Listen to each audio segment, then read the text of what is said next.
ونصلي ونسلم على رسوله الكريم أما بعد فأعوذ بالله من الشيطان الرجيم بسم الله الرحمن الرحيم ولقد أرسلنا إلى ثمود أخاهم صالحا أن اعبدوا الله فإذا هم فريقان يختصمون اور بے شک ہم نے سمود کی طرف ان کے ہم قوم صالح کو بھیجا کہ اے لوگو اللہ کی عبادت کرو، تو اسی وقت وہ جھگڑا کرتے ہوئے دو گروہ بن گئے۔ 19ویں پارے کا 19واں رکوع اور سورہ نمل کا 4 رکوع کا آغاز ہوا،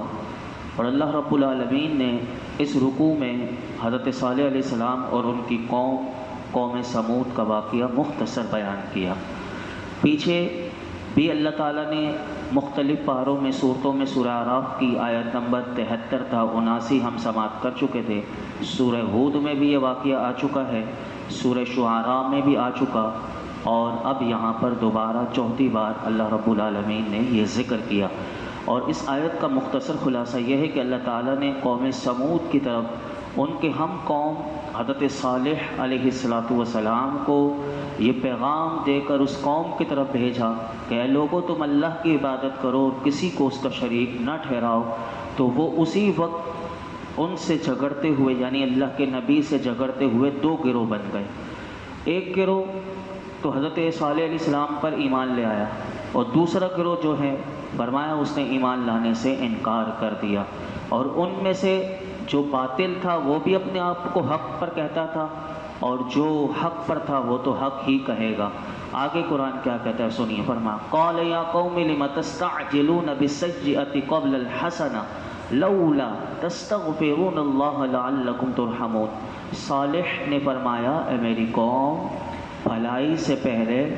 برائی کی جلدی کیوں کرتے ہو؟ تو تم اللہ سے بخشش کیوں نہیں مانگتے؟ ہو سکتا ہے کہ تم پر رحم کیا جائے۔ اللہ کے نبی علیہ السلام حضرت صالح علیہ السلام نے انہیں سمجھایا کہ جب کافروں نے حضرت صالح علیہ السلام سے یہ کہا کہ اگر تم رسولوں میں سے ہو تو ہمیں جس عذاب کا وعدہ دے رہے ہو وہ لے کر آ جاؤ، تو آپ نے انہیں بڑی نصیحت میں ان کو سمجھایا کہ تمہیں ابھی عافیت ملی ہوئی ہے، تمہیں اللہ کی رحمت ملی ہوئی ہے، تم عافیت میں زندگی گزار رہے ہو اور اس کی رحمت تم پر ہے،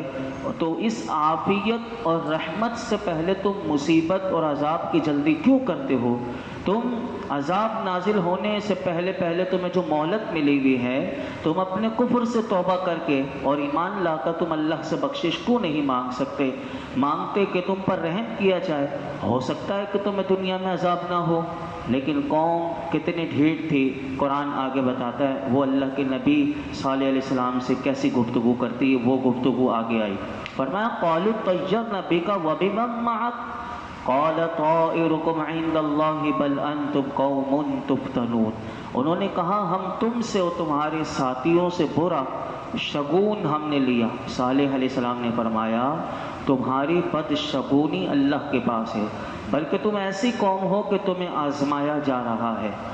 حضرت صالح علیہ السلام کو قوم سمود کی طرف جب اللہ تعالیٰ نے نبی بنا کر بھیجا، اور وہ قوم عافیت اور رحمت میں ہونے کے باوجود وہ عذاب کو مانگ رہی تھی۔ اب عذاب ڈائریکٹ نہیں آتا،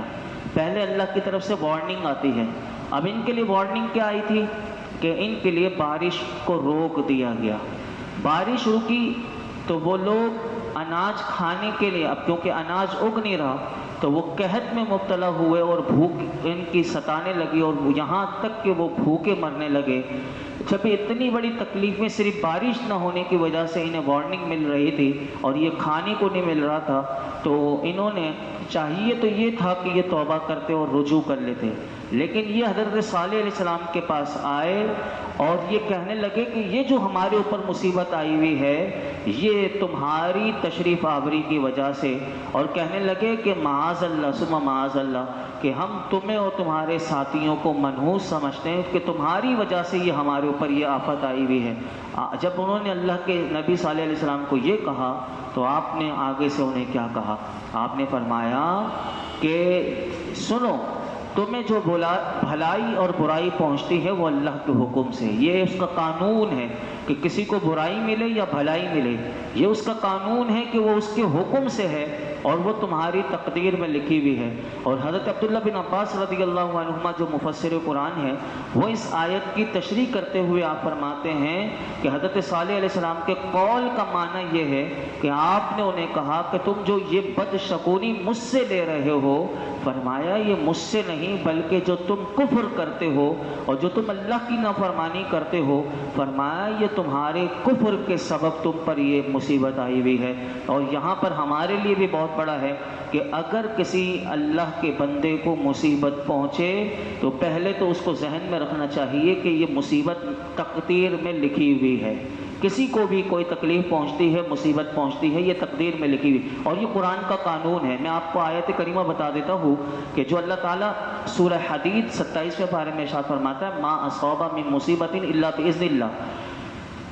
ما اصاب من مصیبت فی الارض ولا فی انفسکم الا فی کتاب من قبل ان نبرأها ان ذلک علی اللہ یسیر۔ زمین میں ہو یا تمہاری جانوں میں ہو، فرمایا جو مصیبت پہنچتی ہے وہ ہمارے پیدا کرنے سے پہلے وہی ایک کتاب میں، فرمایا کہ اسے پیدا کرنے سے پہلے ہی وہ ایک کتاب میں لکھی ہوئی ہے، بے شک یہ اللہ پر آسان ہے۔ یعنی جو مصیبت زمین میں آئی یا کسی کی باڈی میں آئی، فرمایا کہ یہ کتاب میں لکھی ہوئی اور وہ لوح محفوظ ہے۔ اور فرمایا کہ یہ بھی یاد رکھنا کہ کوئی مصیبت اللہ کے حکم کے بغیر نہیں ہوتی، یہ بھی قرآن میں بتا دیا، ما اصاب من مصیبت الا باذن اللہ، کہ ہر مصیبت اللہ کے حکم سے پہنچتی ہے۔ اب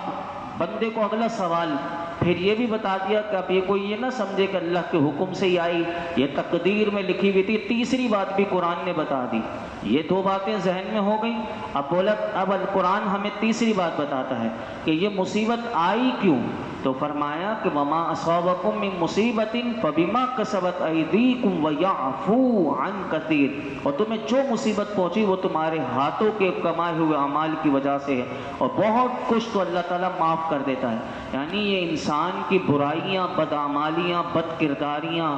گناہ، نافرمانیاں، اس کی وجہ سے یہ مصیبتیں آتی ہیں، اور بہت سی تو اللہ معاف کر دیتا ہے۔ تو یاد رکھنا چاہیے کہ جب کسی چیز سے بدشگونی لینا اور اپنے اوپر آنے والی مصیبت کو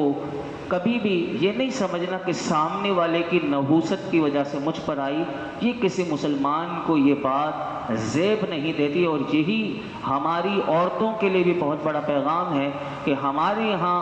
کسی کی نئی نویلی دلہن آ جائے تو معاذ اللہ ہمارے ایسے معاشرے میں جو اتنی کم علمی ہو چکی کہ میں کیا بتاؤں، کہ آج ایک نکاح تھا تو اب وہ بیٹی کا نام بسمہ رکھا، تو وہ صاحب جو بیٹی کے باپ ہیں وہ کہنے لگے، میں نے ان سے پوچھا کہ بیٹی کا نام کیا ہے، تو پہلے کہنے لگے بسم اللہ الرحمن الرحیم بسمہ، یعنی اس کا نام بسم اللہ۔ پہلے تو وہ کہہ رہے بسم اللہ لکھو کہ بیٹی کا نام بسم اللہ۔ اب آپ دیکھیں کہ کہاں لوگ چلے گئے کہ کہاں بسم اللہ کا مطلب کیا کہ اللہ کے نام سے شروع، یعنی بیٹی کا نام بسم اللہ اور بسمہ، یہ مطلب نہ سیکھنا، یہ نام ایسے رکھنا۔ تو اسی طرح کسی کے گھر میں اگر نئی نویلی دلہن آ جائے اور گھر میں اس کی نوکری چلی جائے بالفرض اسی کے شوہر کی، یا کوئی مطلب آئے دن پریشانیاں آنے لگ جائیں، یہ اللہ کی طرف سے آزمائش ہوتی ہے، اور ایسا ہو رہا ہوتا ہے، امتحان سب کا ہوتا ہے۔ تو الزام جو ہے نا، یہ زبان چپ نہیں رہتی، فوراً الزام لگا دیا جاتا ہے۔ جب سے یہ منحوس گھر میں آئی ہے اس وقت سے ہمارے گھر میں مصیبتیں آ رہی ہیں، تو فوراً اس کو منحوس کہتے ہیں، اور یہ منحوس اس دلہن کو کہنا یہ اور اس سے بدشگونی لینا یہ سخت ممنوع اور دل آزاری والا کام، اور یہ حرام کام ہمارے گھروں میں معاشرے میں ہو رہے ہوتے ہیں۔ یاد رکھنا چاہیے میرے آقا علیہ الصلوۃ والسلام کیا فرماتے ہیں، حدیث پاک میں آتا ہے کہ ابو داؤد شریف میں حدیث پاک ہے، حضرت عبداللہ بن مسعود رضی اللہ تعالیٰ عنہ سے روایت ہے کہ رسول اللہ صلی اللہ علیہ وسلم نے 3 بار ارشاد فرمایا بدشگونی شرک، بدشگونی شرک، بدشگونی شرک، میرے آقا فرماتے ہیں یہ مشرکوں کا کام ہے اور ہمارے ساتھ اس کا کوئی تعلق نہیں۔ پھر حضور نے فرمایا کوئی آ گئی مصیبت تو دور کیسے کرنا ہے؟ فرمایا اللہ تعالیٰ اسے توکل کے ذریعے اسے دور کر دیتا ہے۔ جب بندہ اللہ پہ بھروسہ کرتا ہے تو میرے آقا فرماتے ہیں اللہ اس کی مصیبت کو دور کر دیتا ہے۔ بھروسہ کرنا اللہ پہ سیکھو، لیکن اس کا ایک علاج بھی بہترین میرے آقا نے سکھایا، اور مفتی احمد یار خان نعیمی رحمۃ اللہ علیہ کہتے ہیں کہ اگر کوئی یہ دعا جو حضور نے سکھائی یہ پڑھ لے تو اس دعا کی برکت سے کوئی بری چیز بھی اثر نہیں کرتی۔ میرے آقا نے کتنی پیاری دعا سکھائی، سنیے میں آپ کو سکھاتا ہوں کہ اگر کسی کو یاد ہو سکے تو بہت اچھی بات ہے کہ رسول اللہ صلی اللہ علیہ وسلم کے پاس شگون کا ذکر کیا گیا تو حضور نے فرمایا اس میں نیک فعل اچھی چیز ہے اور مسلمان کو کسی کام سے نہ روکے، تو جب تم میں سے کوئی ناپسندیدہ کسی چیز کو دیکھے تو حضور نے فرمایا وہ یوں کہے اللہم لا یأتی بالحسنات الا انت ولا يدفع السیئات الا انت ولا حول ولا قوت الا بک۔ کتنی آسان دعا ہے، سنیے حضور فرماتے ہیں یہ دعا کرے اللہم لا یأتی بالحسنات الا انت۔ اس کا ترجمہ یہ ہے اے اللہ تیرے سوا کوئی بھلائیاں نہیں لاتا، بھلائیاں تو ہی لاتا ہے، کوئی نہیں لاتا۔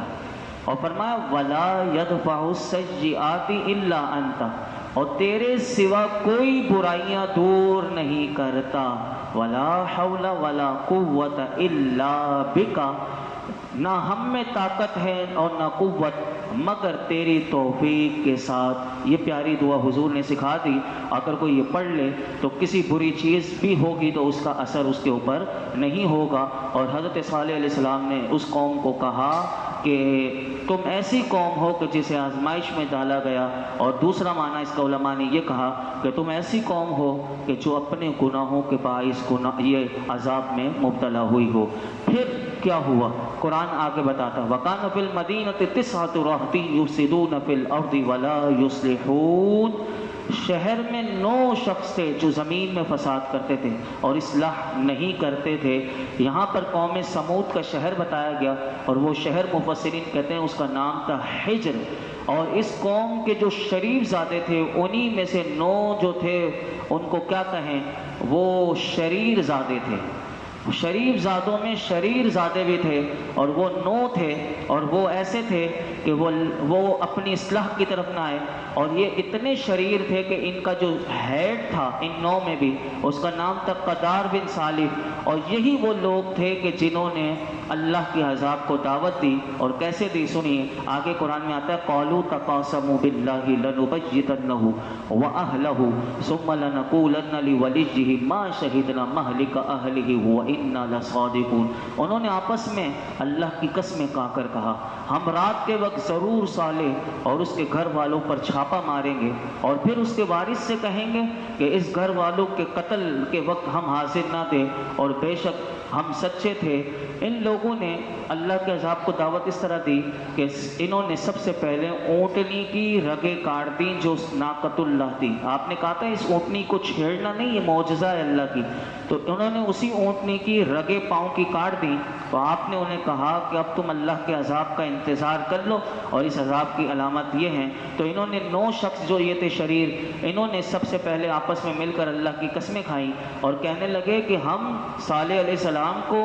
ان کی اولاد کو، اور جو ان پر ایمان لائی ہے ہم سب مل کر 9 کے 9 مل کر ان کو قتل کر دیں گے، اور پھر ان کے جو وارث ہم سے خون کا بدلہ لینے آئیں گے تو ہم کہہ دیں گے کہ ہم نے تو قتل نہیں کیا تھا، جیسے ایسے لوگ معاشرے میں پائے جاتے ہیں جو قتل کرواتے ہیں اور جنازے میں بھی آ جاتے ہیں۔ ایسے لوگ معاشرے میں آج میں جب سنتا ہوں ایسے لوگوں کی باتیں تو وہ مروا بھی دیتے ہیں اور پھر جنازے میں بھی تعزیت کرنے آ جاتے ہیں۔ تو یہ بھی یہی کہنے لگے کہ جب ان کے وارث اگر ہم سے مارنے کے لیے آئیں گے تو ہم کہہ دیں گے کہ ہم ان کے قتل کے وقت حاضر نہ تھے، اس لیے ہمیں معلوم نہیں کس نے انہیں قتل کیا، اور بے شک ہم اپنی بات میں سچے ہیں۔ قرآن کہتا ہے وَمَكَرُوا مَكْرًا وَمَكَرْنَا مَكْرًا وَهُمْ لَا يَشْعُرُونَ، اللہ تعالیٰ فرماتا ہے انہوں نے ایک سازش کی اور انہوں نے پلاننگ کر لی، فرمایا ہم نے اپنی خفیہ تدبیر فرمائی اور وہ غافل رہے۔ مفسرین فرماتے ہیں یہ 9 کے 9 یہ پہنچ گئے حضرت صالح علیہ السلام کے گھر پر آپ کو شہید کرنے کے لیے۔ اللہ نے ان کو سزا یہ دی کہ ان کے پہنچنے سے پہلے اللہ نے فرشتوں کو بھیج دیا، اور حضرت صالح علیہ السلام کی اور ان کے گھر والوں کی اللہ نے خاص حفاظت فرمائی۔ تو یہاں سے یہ بات بھی علماء کہتے ہیں پتہ چلی کہ جو اللہ والے ہوں تو اللہ اپنے خاص بندوں کا خاص حافظ و ناصر ہے، اور اللہ شریر لوگوں کی خفیہ سازش سے اپنے بندوں کو ہمیشہ بچاتا ہے۔ فانظر کیف کان عاقبۃ مکرہم انا دمرناہم وقومہم اجمعین، تو دیکھو ان کی سازش کا کیسا انجام ہوا کہ ہم نے انہیں اور ان کی ساری قوم کو ہلاک کر دیا۔ حضرت عبداللہ بن عباس فرماتے ہیں کہ اللہ تعالیٰ نے اسی رات حضرت صالح علیہ السلام کی حفاظت بھی کی، اور ان فرشتوں کی ڈیوٹی یہ لگائی کہ آپ فرشتوں کو کہا کہ یہ 9 کے 9 جب آئیں گے تو یہ پہنچے، اور ہتھیار باندھ کر اور تلواریں کھینچ کر جب یہ دروازے پر آئے تو فرشتے انہیں پتھر مارتے تھے، اور ان 9 کے 9 کو نظر نہیں آتا تھا کہ پتھر کون مارتا ہے۔ ان فرشتوں نے انہیں پتھر مار مار کر ہلاک کر دیا، لیکن سزا ان 9 کو نہیں بلکہ پوری قوم کو ملی۔ پوری قوم ان کے عمل سے راضی تھی، پوری قوم کی سزا یہ ملی۔ 9 کو تو فرشتوں نے اس طرح پتھر سے مارا، اور پوری قوم کے لیے خوفناک آواز پیدا ہوئی، اور وہ خوفناک آواز سے ان کے کلیجے پھٹ گئے اور دل پھٹ گئے، اور اس طرح وہ قوم ہلاک ہوئی۔ اور اللہ اکبر، پھر قرآن کیا کہتا ہے؟ فَتِلْكَ بُيُوتُهُمْ خَاوِيَةً بِمَا ظَلَمُوا إِنَّ فِي ذَلِكَ لَآيَةً لِقَوْمٍ يَعْلَمُونَ وَأَنجَيْنَا الَّذِينَ آمَنُوا وَكَانُوا يَتَّقُونَ، تو یہ ہیں ان کے گھر، تو یہ ان کے گھر ان کے ظلم کے سبب ویران پڑے ہیں، بے شک اس میں جاننے والوں کے لیے عبرت کی نشانی ہے، اور ہم نے ان لوگوں کو بچا لیا جو ایمان لائے اور ڈرتے تھے۔ یہاں پر اللہ تعالیٰ نے آخری آیت میں یہ بات بیان کر دی کہ قوم سمود کو ہلاکت کے بعد ہم نے ان کو، اور جو حضرت صالح علیہ السلام پر ایمان لائے تھے وہ اور ان کی اولاد اور ان پر ایمان لانے والے، ان سب کو اللہ نے بچا لیا، اور فرمایا قوم سمود کی ہلاکت کے بعد ان کے جو گھر تھے وہ ویران پڑے ہوئے ہیں، اب ان گھروں میں کوئی شخص موجود نہیں۔ اور یہی انجام اللہ کے ساتھ شرک کرنے والوں کا اور اس کے رسول کو جھٹلا کر اپنی جانوں پر ظلم کرنے والوں کی ظلم کرنے کی وجہ سے ہوا۔ تو اللہ تعالیٰ نے کفار مکہ کو یہ پیغام دیا ہے، محبوب آپ یہ واقعہ قوم سمود کا اپنی قوم کو بتائیے، اور ان کو کہیے کہ اس میں عبرت کی نشانی ان لوگوں کے لیے موجود ہیں کہ جو علم رکھتے ہیں۔ لہٰذا اگر اے محبوب اگر اس قوم نے اگر آپ کو بھی ایسے ہی جھٹلایا جیسے قوم سمود نے اپنی نبی کو اور ان کو جھٹلایا تھا، ان کے دین کو، اور باز نہ آئے تو ہم نے انہیں تباہ کر دیا، تو اگر ایسا ہی کفار مکہ نے کیا تو فرمایا یہ ان کے حق میں کسی طرح بھی بہتر نہ ہوگا، اور ان کا انجام بھی یہ ہوگا۔ اور اللہ تعالیٰ نے یہ بات بھی اس آیت میں بیان کی کہ ہم نے حضرت صالح علیہ السلام کو بھی بچا لیا اور ان پر ایمان لانے والوں کو بھی بچا لیا۔ مفسرین کہتے ہیں وہ کتنے تھے جن کو بچا لیا؟ وہ 4000 لوگ تھے، اور ان کی حقیقی تعداد تو اللہ جانتا ہے، لیکن یہ بھی روایت میں آتا ہے کہ 4000 لوگ تھے کہ جن کو اللہ نے بچا لیا، کہ جس وقت خوفناک آواز آئی تو باقی کے تو دل و کلیجے پھٹ گئے لیکن یہ بچے رہے۔ تو یہ اللہ جس کو چاہے تو وہ بچا لیتا ہے، لیکن یہی شرط یہی ہے کہ بندہ اللہ کی فرما برداری کرے۔ اللہ رب العالمین ہمیں بھی اس واقعے میں غور و فکر کرنے کی توفیق عطا فرمائے، ہر قسم کی نافرمانیوں سے اللہ ہمیں محفوظ فرمائے، اور اپنے محبوب کا اللہ ہمیں سچا غلام بنا دے، ان کی صحیح اتباع اور اطاعت کی توفیق عطا فرمائے۔ الحمدللہ رب العالمین، والصلاة والسلام علی سید الانبیاء والمرسلین وعلی آلہ واصحابہ اجمعین۔ کہ اللہ پاک جو کچھ ہم نے سنا اس میں کوئی غلطی کوتاہی معاف فرما، اپنی بارگاہ میں قبول فرما۔ اللہ قرآن حکیم کا نور عطا کر دے، نماز پنجگانہ کی توفیق دے دے، سجدوں کی لذتیں دے دے، نمازوں میں خشوع و خضوع کی نعمت دے دے۔ اے اللہ ایمان کامل عطا کر دے، حق اور سچ بولنے والی زبان اور بدن دے دے۔ اے اللہ جرت و بہادری عطا کر دے، ہر قسم کی بزدلی ہم سے دور فرما۔ ہم تجھ سے تیرا فضل و کرم مانگتے، اپنا فضل و کرم عطا فرما۔ اللہ ہمارے گناہ معاف کر دے، اپنی دائم رضا عطا کر دے، جنت عطا کر دے، جہنم سے پناہ دے دے۔ اللہ ہم سے ہمیشہ کے لیے راضی ہو جا، موت کے وقت ہمارے ایمان کی حفاظت فرما، عافیت کے ساتھ، ایمان کی سلامتی کے ساتھ ساتھ کلمہ طیبہ پڑھتے ہوئے موت نصیب فرما۔ یہ جتنے حاضرین موجود ہیں اللہ سب کی جھولیوں کو دامنوں کو مرادوں سے بھر دے۔ وصلی اللہ تعالی علی خیر خلق محمد وعلی آلہ وصحبہ اجمعین۔